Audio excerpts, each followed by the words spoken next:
Welcome to the Wendy Report. I'm Wendy, and I'm terrified of World War III.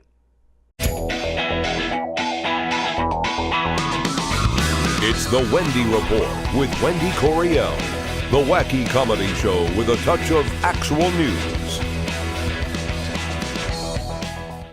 Now for your cherry-picked headlines. France recently had their equivalent of a primary election, and two candidates will now move on to the presidential runoff election.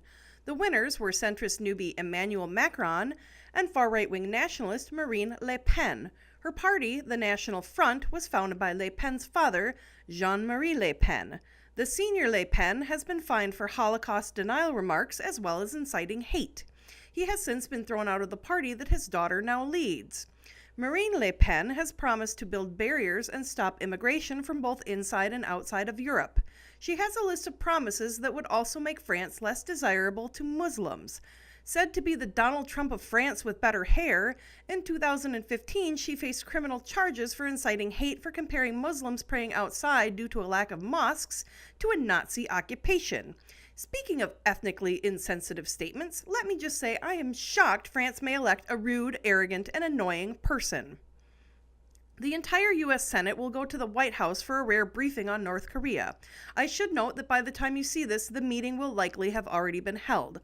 Secretary of State Rex Tillerson, Secretary of Defense Jim Mattis, Director of National Intelligence Dan Coats, and General Joseph Dunford, Chairman of the Joint Chiefs of Staffs, will deliver the briefing. Additionally, Senate staff is not invited to this meeting, highly unusual. Many are speculating this meeting could signal war with North Korea. For more on potential war with North Korea, we turn to CEO of Raytheon, Tom Kennedy. Thanks for having me on, Wendy. Before I begin, I just want everybody to know that I'm feeling a little under the weather today because I tried to find videos of myself speaking and I have no idea how I'm supposed to sound or act, so I'm just kind of making this whole thing up. So if I seem a little off today, that's why. So let's talk about North Korea. It is imperative that we go to war with North Korea. It is going to be very, very bad for my bottom line, I mean for the United States of America, if we don't take action now. So basically what we want to do is take as many of my death destruction products as possible and just bomb the shit out of North Korea. And until you agree, we're going to basically play all kinds of propaganda on the news and get you prepared for war and make you agree with it. It's for my own good. I mean, it's for your own good, okay? And I know some of you tree-hugging hippies might be like, oh, war is bad. What good does war do? I'll tell you what war does. It buys me another freaking yacht. So, very, very good for the United States to go to war. Yeah, with North Korea. Thanks, Wendy. Back to you. Thank you, Mr. Kennedy. I don't know about all of you, but I could use something to take my mind off of the fear of war. With that, I welcome musical guest Lilly.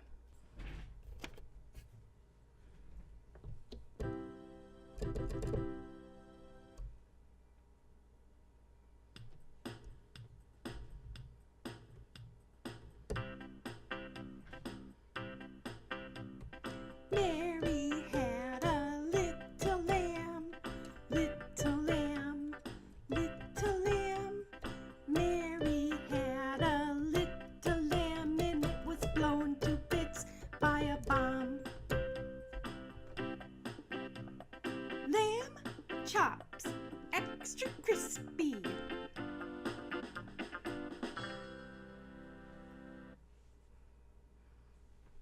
That was not what I was expecting. Brick-and-mortar retail stores are closing at a rapid pace. Radio Shack, JCPenney, Payless Shoes, and Macy's are just some retail chains shutting down stores.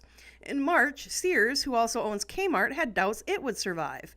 Physical storefronts are failing due to the success of e-commerce companies such as Amazon. Personally, I would have tried to lure people into stores with cute kittens and puppies in the window and free food before closing stores, but things like that's probably why I don't have an emergency savings. A 600-year-old white oak tree was recently torn down in New Jersey. Now don't freak out, tree huggers. It was removed because it was dead and rotting. It died due to natural old age. White oak trees have an average lifespan of 300 years, but in the U.S. they are known to live as long as 600 years. For more on trees, we go to Tree Whisperer, Moon Unit. Thanks, Wendy. I'm here with a baby spruce tree, and what I'm going to do is talk to it and tell you what it says, because yes, I can actually speak tree quite fluently, actually. So here we go. Hello, little baby tree. It says hello. What's your name? It said these nuts. That's kind of weird. Maybe I mistranslated. It must have been talking about its cones.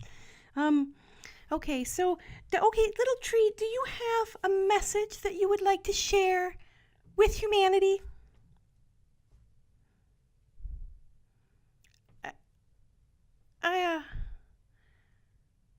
I think I may have just mistranslated, because I could have sworn this tree just said Hitler is cool.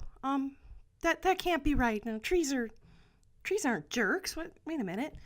Could you? I could have sworn, tree, that you said Hitler is cool, and I'm sure that's not what you meant. Could you please re-answer the question about a message for humanity? Okay, it said that all humans should die and choke and burn and suffer, and trees are awesome and down with humans. So on that note, I think I'm going to go out back and kill this little son of a bitch and find a new line of work. Thanks, Wendy. Back to you. Thank you, Moon Unit. IBM plans to launch a new AI cloud-based video service later this year. Using the IBM Watson platform, users can automatically analyze video for keywords, visual imagery, emotional context, and more.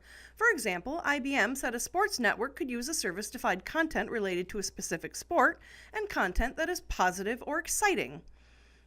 At least computers taking over human jobs and basically eventually overthrowing humans is a little bit less depressing than war. That's all we have for the show today. I hope you enjoyed it, and if you do, please give it a thumbs up. Don't forget to leave your comments below, and make sure you subscribe to get alerts on all the latest episodes. Thanks for watching. I'll see you next time. Bye! Thanks for watching. To ensure that you'll never miss an episode, subscribe on YouTube or your favorite podcast app. To check out more episodes of The Wendy Report, visit thewendyreport.com or connect with us on Facebook or Twitter.